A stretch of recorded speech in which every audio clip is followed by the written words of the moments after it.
Assalamualaikum warahmatullahi wabarakatuh. Hari ini kita akan membahas tentang mengidentifikasi kegiatan perlindungan hutan dari pengembalaan liar.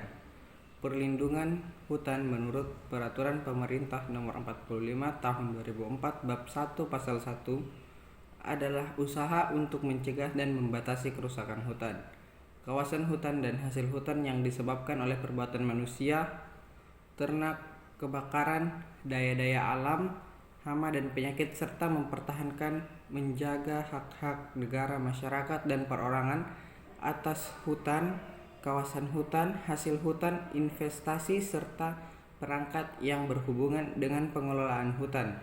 Kerusakan hutan yang sangat parah di Indonesia membuat Guinness World Record dalam Waldemar mencatat Indonesia sebagai perusak hutan tercepat di dunia, dinyatakan dalam 12 detik.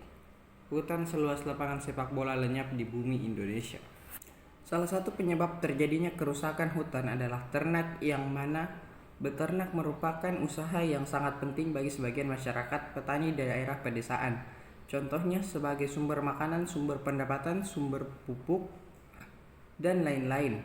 Namun masyarakat yang khususnya berada di sekitar hutan terkadang menggembalakan ternaknya di dalam hutan dengan jumlah yang banyak, sehingga jumlah ternak per satuan luasnya melebihi daya dukung areal.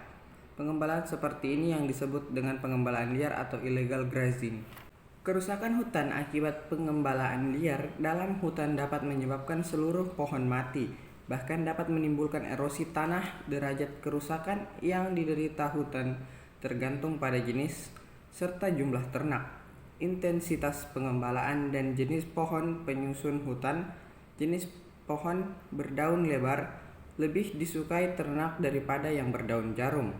Intinya, spesies yang berbeda dapat memberikan reaksi yang berbeda pula terhadap pengembalaan.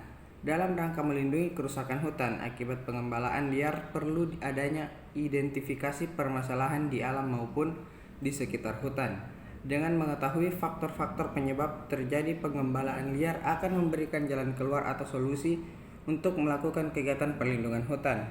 Ada beberapa faktor yang mengakibatkan terjadinya pengembalaan liar. Di antaranya adalah populasi ternak di sekitar kawasan hutan, jumlah hijauan ternak yang mampu dihasilkan di desa sekitar hutan, teknik memelihara ternak yang dilakukan oleh masyarakat, dan intensitas pengawasan oleh pengelola kawasan hutan. Selanjutnya, ada 4 faktor penyebab terjadi pengembalaan ternak di hutan tersebut, maka menimbulkan akibat kerusakan hutan, di antaranya kerusakan terhadap tanah hutan, kerusakan terhadap tanaman muda, dan menularkan penyakit pada satwa liar.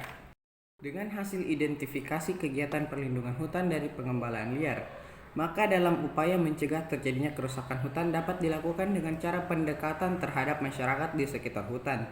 Pendekatan teknis pengelolaan hutan sosial, ekonomi, dan budaya kepada masyarakat dapat dilakukan secara persuasif, sehingga masyarakat yang berada di sekitar hutan dapat dibina dan diberdayakan, bahkan bisa disejahterakan agar tidak merusak hutan yang ada di sekitar tempat tinggalnya. C. Mengidentifikasi kegiatan perlindungan hutan dari perambahan hutan. Perambahan dapat diartikan perorangan atau individu maupun kelompok dalam jumlah yang kecil maupun kelompok yang besar menduduki suatu kawasan hutan untuk dijadikan sebagai areal perkebunan maupun pertanian, baik yang bersifat sementara ataupun dalam waktu yang cukup lama pada kawasan hutan negara. Aktivitas perambah tidak terbatas pada usaha perkebunan atau pertanian saja, tetapi dapat juga berupa bentuk penjarahan hutan untuk mengambil kayu-kayunya ataupun bentuk usaha lain yang menjadikan kawasan sebagai tempat berusaha secara ilegal. Hutan merupakan salah satu kekayaan yang ada pada alam ini, terutama di Indonesia yang memiliki keanekaragaman hutan, memiliki manfaat tersendiri masing-masing jenis hutan. Akan tetapi sayang sekali banyak oknum yang tidak dapat bertanggung jawab atas kekayaan tersebut. Lihat saja berbagai perambah hutan yang semakin hari semakin bertambah jumlahnya, padahal jika diteliti dengan baik, apa yang dilakukan perambah hutan tersebut sangat merugikan berbagai pihak. Kerusakan hutan pada umumnya disebabkan semakin renggangnya hubungan antara manusia dengan hutan. Dengan perkataan lain, kelestarian hutan hanya dapat diwujudkan jika masih terdapat hubungan harmonis antara manusia dengan hutan dengan segala problematikanya. Perambahan kawasan hutan lebih disebabkan kurangnya lahan usaha masyarakat di sekitar hutan. Masyarakat umumnya mengetahui bahwa yang mereka okupasi atau dirambah adalah kawasan hutan negara yang tidak serta-merta dapat mereka miliki. Ada beberapa faktor yang menyebabkan adanya interaksi masyarakat dengan hutan atau merambah hutan, yaitu antara lain akses menuju kawasan hutan, kemiskinan masyarakat di sekitar kawasan hutan, tingkat pendidikan dan pengetahuan masyarakat, perambah masyarakat, kesuburan tanah, keterbatasan pengawasan terhadap kawasan hutan.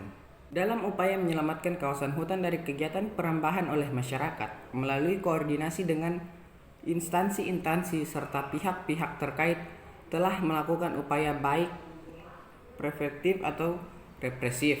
Upaya yang dilakukan berupa pengusiran para perambah keluar dari kawasan hutan serta penindakan perambah melalui proses hukum sesuai rumusan dalam pasal 50 ayat 3 huruf A Undang-Undang Nomor 41 Tahun 1999 tentang Kehutanan masih dikategorikan sebagai perbuatan perambahan hutan walaupun secara eksplisit tidak disebut sebagai perambahan hutan. Dalam pasal 50 ayat 3 huruf A Undang-Undang Kehutanan disebutkan bahwa mengerjakan dan atau menggunakan dan atau menduduki kawasan hutan secara tidak sah merupakan salah satu perbuatan yang dikriminalisasi dan diancam dengan hukuman pidana sebagaimana terdapat dalam pasal 78 ayat 1 Undang-Undang Nomor 41 Tahun 1999 tentang Kehutanan. Sekian penjelasan tentang hari ini, saya akhiri, wabillahi taufik wal hidayah. Wassalamualaikum warahmatullahi wabarakatuh.